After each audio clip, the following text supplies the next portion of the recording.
Breaking news. ఇరాన్పై యుద్ధం విషయంలో America అధ్యక్షుడు ట్రంప్ మాటలు వింటే మీకేమనిపిస్తోంది? యుద్ధం ఆగిపోవాలి, ఉన్న సమస్యలన్నీ తీరిపోవాలి అని మొత్తం ప్రపంచం కోరుకుంటుంది కదా. మనం కూడా ఆయిల్కి గ్యాస్కి కొన్ని ఇబ్బందులు పడాల్సిన పరిస్థితులు వస్తున్నాయని చూస్తున్నాం కదా. కానీ యుద్ధాన్ని ప్రారంభించిన అమెరికా అధ్యక్షుడు యుద్ధం ప్రారంభించిన తొలి రోజుల్లో ఫిబ్రవరి 28 ఆ సమయంలో ఏమన్నాడు? 4 వారాల్లో యుద్ధాన్ని ముగిస్తామని చెప్పాడు. 4 వారాల్లో యుద్ధం పూర్తవుతుంది, 4 వారాలు పడుతుంది అని చెప్పాడు.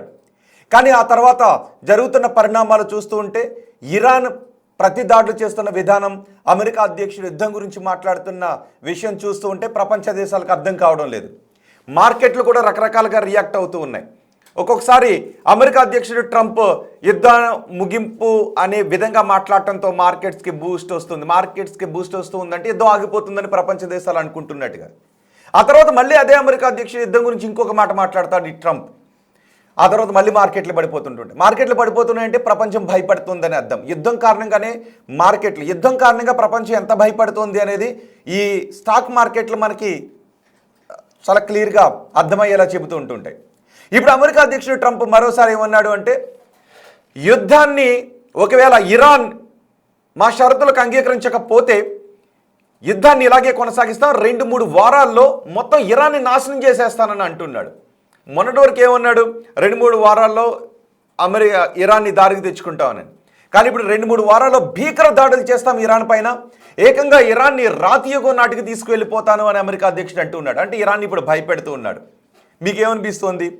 అమెరికా అధ్యక్షుడు ట్రంప్ యుద్ధాన్ని ఆపాలని కోరుకుంటున్నాడా, లేదు యుద్ధంలో పూర్తిగా అనుకున్న విజయాన్ని సాధిస్తామని అనుకుంటూ ఉన్నాడా, లేదు ఇరాన్ని భయపెట్టాలి అని డాంబికాలు ప్రదర్శిస్తున్నాడు అనుకోవాల్సినటువంటి అవసరం ఉందా?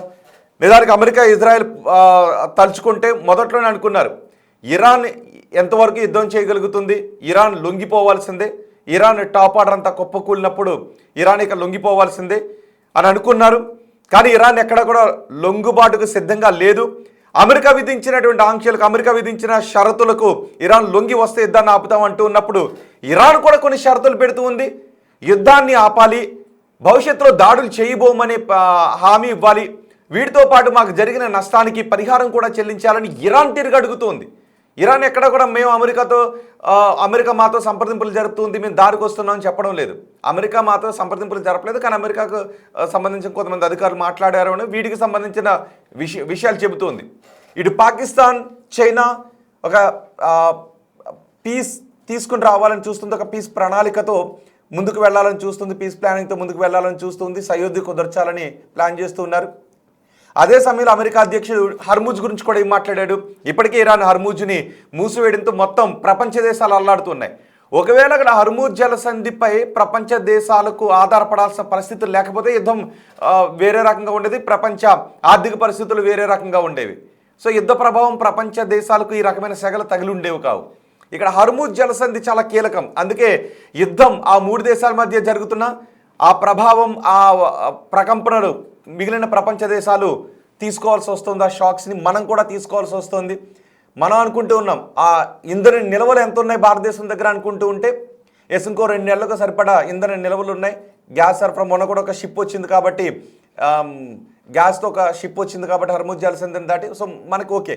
కానీ యుద్ధం ఇలాగే దీర్ఘకాలంగా కొనసాగితే హర్ముజ్ జలసంధిలో 19 కోట్ల రూపాయలు కట్టాల్సిన పరిస్థితులు వస్తాయి. మన ఆర్థిక పరిస్థితిపై ప్రపంచ దేశాల ఆ హర్ముజ్ జలసంధిపై ఆధారపడి వ్యాపారాలు చేసుకుంటున్న దేశాలన్నిటికీ ఆ సెగ తగులుతుంది, మన దేశానికి తగులుతుంది. సో రాబోయే రోజుల్లో ఆయిల్పై క్రూడ్ ధరలు మరింత పెరిగిపోయినా మన ఆర్థిక వ్యవస్థ పైన పడుతుంది. సో ఇలాంటి పరిస్థితులు ఉన్న నేపథ్యంలో ట్రంప్ ఏమన్నాడు అంటే, హర్ముజ్ జలసంధిని తెరిపించడం మా పని కాదు, యుద్ధాన్ని ముగించడం మా పని, 2-3 వారాల్లో యుద్ధాన్ని ముగిస్తాను అని ట్రంప్ అన్నాడు.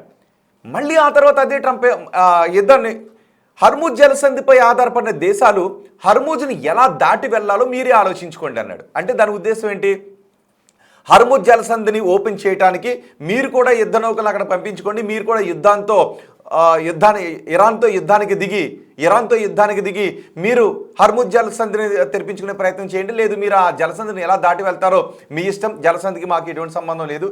కానీ మేము అనుకున్న లక్ష్యాల కోసం, ఏ లక్ష్యాల కోసం అయితే యుద్ధాన్ని మొదలు పెట్టామో ఆ లక్ష్యాలు సాధించుకుని 2-3 వారాల్లో యుద్ధాన్ని ముగించేస్తామా అన్న ట్రంప్ ఇప్పుడేమంటున్నాడు? హర్ముజ్ జలసంధిని ఇరాన్ తెరవాలి. హర్ముజ్ జలసంధిని ఇరాన్ తెరవకపోతే 2-3 వారాల్లో ఇరాన్ని పూర్తిగా నాశనం చేసేస్తానని అంటున్నాడు. ఏకంగా రాతియోగ నాటికి తీసుకువెళ్ళిపోతానని ట్రంప్ అంటూ ఉన్నాడు. అదే సమయంలో ఏమంటున్నాడు, నాటో దేశాలు ఇరాన్పై అమెరికా అధ్యక్షుడు ట్రంప్ యుద్ధాన్ని ప్రకటించిన తర్వాత, ఇజ్రాయెల్ అమెరికా కలిపి యుద్ధాన్ని ప్రకటించిన తర్వాత నాటో దేశాలు కూడా మెల్లిగా వస్తాయని అనుకున్నాడు. కానీ ఈ యుద్ధం మా దేశాలకు సంబంధించింది కాదు అని. ఎందుకంటే ఒకవేళ ఇరాన్ అమెరికాపై యుద్ధాన్ని ప్రకటిస్తే అప్పుడు బహుశా నాటో దేశాలు వచ్చి ఉండేవి. కానీ ఇరాన్ ప్రకటించలేదు కాబట్టి యుద్ధం మాది కాదు అని అనుకుంటూ ఉన్నాయి. అమెరికానే యుద్ధాన్ని ప్రారంభించింది, ఇరాన్ ప్రతీకార దాడులు చేస్తూ ఉంది. సో అందుకే ఇక్కడ నాటో దేశాలు ఇది మా పని కాదు, ఇది మేము మొదలుపెట్టిన యుద్ధం కాదు అని నాటో దేశాలు అంటూ ఉన్నాయి. అందుకే నాటో దేశాల గురించి కూడా అమెరికా అధ్యక్షుడు ట్రంప్ అసంతృప్తిగా ఉన్నాడు. వీటి వల్ల ఉపయోగం లేదని అనుకుంటూ ఉన్నాడు. ఒకటేమనుకున్నాడు అంటే హర్ముజ్ జలసంధిపై ఆధారపడిన దేశాలను ఈ యుద్ధంలోకి లాగి ఇరాన్పై ఒత్తిడి పెంచాలనుకున్నాడు. అది ట్రంప్కు సాధ్యం కాలేదు. ఇక నాటో దేశాలు ఈ యుద్ధంలో కలగజేసుకోవాలి అన్నట్టుగాను కోరాడు. అటువంటి పరిస్థితులు కూడా అక్కడ లేవు. అలాగే అమెరికాకి సంబంధించిన యుద్ధ విమానాలు తమ గగన తలంలోకి వచ్చే విషయంపై కూడా కొన్ని దేశాలు ఆంక్షలు విధించడంతో ఇప్పుడు ట్రంప్కి ఏం చేయాలో అర్థం కాని పరిస్థితి నెలకొంది. అందుకే ట్రంప్ గజిబిజి మాటలు మాట్లాడుతున్నాడు. తెలుసుగా ట్రంప్ గజిబిజి మాటల గురించి మీరేమనుకుంటున్నారు? మీ అభిప్రాయాన్ని కమెంట్ బాక్స్లో తెలియచేయండి. ట్రంప్ గజిబిజి మాటలు ఎలా ఉంటాయి అంటే, మనం పాకిస్తాన్పై ఆపరేషన్ సింధూర్ని ప్రారంభించినప్పుడు కూడా ఇవే గజిబిజి మాటలు మాట్లాడాడు. నేను భారతదేశం పాకిస్తాన్ మధ్య సయోధ్య కుదిర్చాను, యుద్ధాన్ని ఆపేశాను, నేను ట్రేడ్ ఆంక్షలు విధిస్తానని చెప్పడంతో భారత్ పాకిస్తాన్లు వెనక్కు తగ్గాయి. పాకిస్తాన్ కూడా చాలా శక్తివంతమైన దేశం అని పాకిస్తాన్ పొగడ్డం మొదలుపెట్టాడు ఈ ట్రంప్. ఇలా గజిబిజి మాటలు మాట్లాడుతూ ఉంటాడు. అలాగే భారత నా మిత్ర దేశం అంటాడు, మళ్ళీ ఆంక్షలు విధిస్తూ ఉంటుంటాడు, ట్యాక్సులు పెంచుతూ ఉంటాడు, ఇలాంటి మాటలు మాట్లాడుతూ ఉంటాడు. ఇప్పుడు యుద్ధం ప్రారంభించిన తర్వాత కూడా అమెరికన్స్ కూడా ఈ యుద్ధాన్ని ప్రారంభించడం ఇష్టం లేదు, ఇరాన్పై యుద్ధాన్ని చేయడం ఇష్టం లేదు. సో అమెరికాలో కూడా ట్రంప్ కొన్ని విమర్శలు ఎదుర్కోవాల్సిన పరిస్థితులు ఉన్నాయి. అసలు యుద్ధాన్ని ఎప్పుడు ముగిస్తాడో తెలియదు. ఇప్పుడు త్వరగా యుద్ధాన్ని ముగిస్తే ఆర్థిక వ్యవస్థలు పుంజుకుంటాయని ప్రపంచ దేశాలు చూస్తూ ఉన్నాయి. సో ట్రంప్ కూడా అర్థం కావట్లేదు యుద్ధం ఎప్పుడు ముగుస్తుంది అనేది. అందుకే హర్ముజ్ జలసంధి మా ఉద్దేశం కాదు, మీరు హర్ముజ్ జలసంధిపై ఆధారపడే దేశాలు మీరు చూసుకోండి, నేను యుద్ధాన్ని ఏ ఉద్దేశంతో ప్రారంభించానో అది 2-3 వారాల్లో నెరవేరుతుంది, ఇరాన్ దారికి వచ్చేస్తుంది, నేను యుద్ధాన్ని ఆపేస్తాను అన్న ట్రంప్ ఇప్పుడు మళ్ళీ రాతియోగం నాటికి తీసుకెళ్ళిపోతాను అంటున్నాడు. మనం ఇప్పటికే నిజానికి ఇరాన్ తీవ్రస్థాయిలోనే దెబ్బతింది. ట్రంప్ ఏమన్నాడు అంటే ఇరాన్ ఇప్పుడు కోలుకోవడానికి ఓ 10-20 సంవత్సరాలు పడుతుంది ఇప్పుడు మేము కొట్టిన దెబ్బకి అని ఇదే ట్రంప్ అంటూ ఉన్నాడు. ఇక ఇరాన్ దారికి రాకపోతే మేము రాతియోగం నాటికి తీసుకువెళ్ళిపోతామని. కానీ ఇరాన్ చేస్తున్నటువంటి దాడులు, ఇరాన్ ఉపయోగించినటువంటి బ్యాలిస్టిక్ క్షిపణులు 2000 కిలోమీటర్ల దూరంలో ఉన్నటువంటి లక్ష్యాన్ని కూడా ఛేదించే విధంగా వాళ్ళు ఉపయోగిస్తున్న క్షిపణులు ఇవన్నీ చూస్తూ ఉంటే కొన్ని భయాందోళన వ్యక్తం చేయాల్సిన పరిస్థితులు వస్తున్నాయి. ఇజ్రాయెల్కి ఐరన్ డోమ్ సిస్టమ్ ఉంటుంది, ఇంటర్సెప్టార్ వ్యవస్థ చాలా పటిష్టంగా ఉంటుంది. అలాంటి ఇజ్రాయెల్ పైకి మధ్యలో ఉన్న అమెరికా ఎయిర్ బేస్లను దాటుకుని వెళ్ళి మరీ ఇరాన్పై దాడులు చేస్తూ ఉంది. అలాగే అమెరికా ఎయిర్ బేస్లపై, కువైట్లో ఉన్న అమెరికా ఎయిర్ బేస్లపైనో, పర్షియన్ గల్ఫ్లో ఉన్న అమెరికా ఎయిర్ బేస్లపైనో ఇరాన్ దాడులు చేస్తూ ఉన్నప్పటికీ ఆ దేశాలు తిరిగి ఇరాన్పై దాడులు చేయలేని పరిస్థితులు నెలకొని ఉన్నాయి. ఒకవేళ ఆ దేశాలు నిజంగా మళ్ళీ ఇరాన్పై దాడి చేస్తే అది మరో దేశం ఇరాన్కి నేరుగా సపోర్ట్ వస్తే అది 3వ ప్రపంచ యుద్ధానికి దారితీస్తుంది. కాబట్టి అలా ఏ దేశం ముందుకు రాదు. కువైట్కు చెందిన ఆయిల్ ట్యాంకర్ని ఇరాన్ ధ్వంసం చేసిన పరిస్థితులు ఉన్నాయి. సో ఇలాంటి దాడులు జరుగుతున్న నేపథ్యంలో నిజంగా 2-3 వారాల్లో యుద్ధం ముగుస్తుందా? 2-3 వారాల్లో ఇరాన్ని పూర్తిగా నాశనం చేసేయడానికి, రాతియుగం నాటి పరిస్థితులకు తీసుకువెళ్ళిపోవడానికి ట్రంప్ వస్తే ఆ తర్వాత ఇరాన్ ఏ విధంగా రిటాలియేట్ చేస్తుంది అనే భయం ప్రపంచ దేశాల్లో కనిపిస్తుంది. అదే సమయంలో ఏంటి ట్రంప్ ఏం మాట్లాడుతూ ఉన్నాడు అని ట్రంప్ గురించి అనుకుంటూ ఉన్నారు. సో మీరేమనుకుంటున్నారు? అమెరికా అధ్యక్షుడు ట్రంప్ మాట్లాడుతున్న మాటల గురించి మీరేమనుకుంటున్నారు? తెలుగు రాష్ట్రాల ప్రజలుగా మనం కూడా యుద్ధం త్వరగానే ముగిసిపోవాలని అనుకుంటూ ఉన్నాం. యుద్ధం ముగిసిపోతే భారత ఆర్థిక వ్యవస్థ ఇంకా పరుగులు పెట్టడానికి అవకాశం ఉంటుంది. యుద్ధం కారణంగా అన్ని దేశాల ఆర్థిక వ్యవస్థలపై ప్రభావం పడ్డట్టే మన దేశం పైన కొంత ప్రభావం పడుతూ ఉంది. సో ఇలాంటి సమయంలో తెలుగు రాష్ట్రాల ప్రజలుగా గ్యాస్ గురించి కూడా మనం కొన్ని ఇబ్బందులు పడుతూ ఉన్నాం. కాబట్టి యుద్ధం త్వరగా ఆగిపోతే బాగుండునని అనుకుంటూ ఉన్న తెలుగు రాష్ట్రాల ప్రజలు ట్రంప్ మాటలు వింటే ఏమనిపిస్తుందో మీ అభిప్రాయాన్ని కమెంట్ బాక్స్లో తెలియచేయండి. నిజంగా 2-3 వారాల్లో యుద్ధాన్ని ముగిస్తాడా? ఎందుకంటే అసలు నిజానికి యుద్ధాన్ని ప్రారంభించింది ఎందుకు? ఇరాన్ని దారికి తెచ్చుకో ట్రంప్ స్ట్రైట్గా చెప్పేది ఏంటి అంటే వాళ్ళు శుద్ధి చేసిన యురేనియాన్ని మాకు అప్పగించాలి అని, అణు పరిశోధనలు ఇరాన్ చేయకూడదు అని. ఇప్పుడు అలా కాకుండా యుద్ధం ఎటువైపుకి వెళ్తుంది? హర్మూజు జలసంధిని ఓపెన్ చేస్తే యుద్ధం ఆపేస్తాడా? మరి అప్పుడు యుద్ధాన్ని ప్రారంభించింది ఎందుకు? శుద్ధి చేసిన యురేనియానికి కదా. ఇందుకే ఇప్పుడు ట్రంప్ మాటలపై గజిబిజి నెలకొంది. అసలు యుద్ధం దేనికి ప్రారంభించాం? ఇప్పుడు ఏ డిమాండ్స్తో యుద్ధాన్ని ఆపాల్సినటువంటి పరిస్థితులు ఏర్పడతాయి? యుద్ధం ఎప్పుడు ఆగుతుంది? హర్ముజ్ జలసంధిని ఒకవేళ రీఓపెన్ చేస్తే యుద్ధం ఆగిపోతుందా? ఇద్దరి మధ్య పీస్ టాక్స్ ప్రారంభమవుతాయా? ఏం జరుగుతుంది అసలు అనే ఒక గజిబిజి వాతావరణం కనిపిస్తుంది. ఒకసారి ట్రంప్ ఏం మాట్లాడాడో చూద్దాం.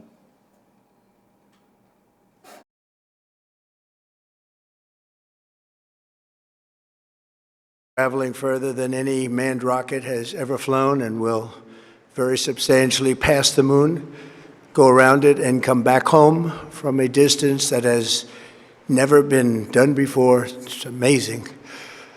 They are on the way, and God bless them. These are brave people. We want to God bless those 4 unbelievable astronauts. As we speak this evening, it's been just 1 month since the United States military began Operation Epic Fury, targeting the world's #1 state sponsor of terror, Iran. In these past 4 weeks, our armed forces have delivered swift, decisive, overwhelming victories on the battlefield. Victories like few people have ever seen before. Tonight, Iran's Navy is gone. Their Air Force is in ruins. Their leaders, most of them terrorist regime they led, are now dead.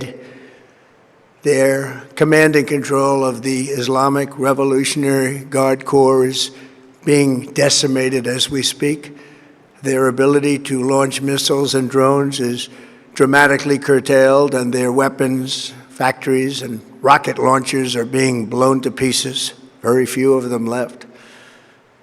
Never in the history of warfare has an enemy suffered such clear and devastating large-scale losses in a matter of weeks. Our enemies are losing in America, as it has been for 5 years under my presidency, is winning, and now winning bigger than ever before. Before discussing this current situation, I also want to thank our troops for the masterful job they did in taking the country of Venezuela in a matter of minutes. That hit was quick, lethal, violent, and respected by everyone all over the world.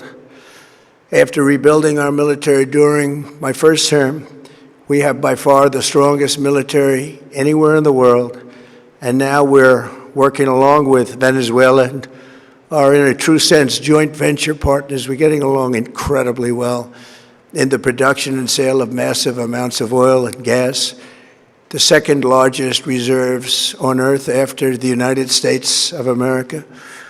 We're now totally independent of the Middle East, and yet we are there to help. We don't have to be there. We don't need their oil. We don't need anything they have, but we're there to help our allies. Tonight, I want to provide an update on the tremendous progress our warriors have made in Iran, and discuss why Operation Epic Fury is necessary for the safety of America and the security of the free world. From the very first day I announced my campaign for president in 2015, I have vowed that I would never allow Iran to have a nuclear weapon. This fanatical regime has been chanting death to America, death to Israel for 47 years.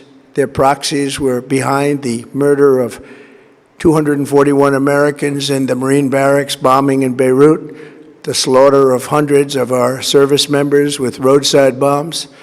They were involved in the attack on the USS Cole, and they carried out the countless other heinous acts, including the just horrible, bloody atrocities of October 7th in Israel. Something that most people have never seen anything like it.